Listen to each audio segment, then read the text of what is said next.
একই পরিস্থিতিতে দুজন মানুষ একইভাবে ভাবে না। কারো কাছে সমস্যা মানে শেষ, আবার কারো কাছে সেটাই নতুন পথ খোঁজার কারণ। টাকা কম হতে পারে, সুযোগ কম হতে পারে, কিন্তু মানসিকতা ছোট হলে বড় সুযোগও কাজে আসে না। কারণ মানুষের ভবিষ্যৎ সবসময় তার বর্তমান অবস্থায় ঠিক হয় না। অনেক সময় ঠিক হয় তার চিন্তার ধরনে।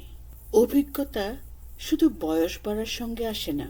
কিছু অভিজ্ঞতা আসে ভুল থেকে, কিছু আসে মানুষের কাছ থেকে, আর কিছু আসে এমন পরিস্থিতি থেকে যেখানে একা নিজেকেই সামলাতে হয়।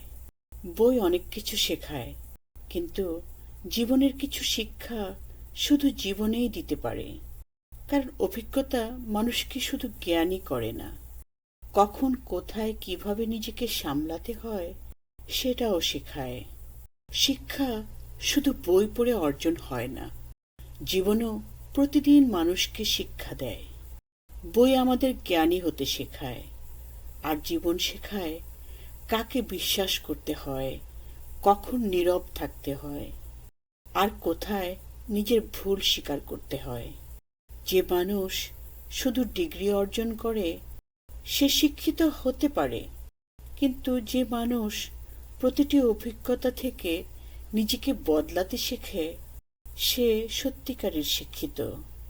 কারণ শিক্ষার সবচেয়ে বড় পরিচয় সনদে নয়, মানুষের চরিত্রে। পৃথিবীর সবচেয়ে নিরপেক্ষ বিচারক আদালত নয়, মানুষের নিজের বিবেক। মানুষ অন্যের চোখ ফাঁকি দিতে পারে, আইনের ফাঁকও খুঁজে নিতে পারে, কিন্তু রাতের নীরবতায় নিজের বিবেকের কাছ থেকে পালানোর কোনো পথ নেই।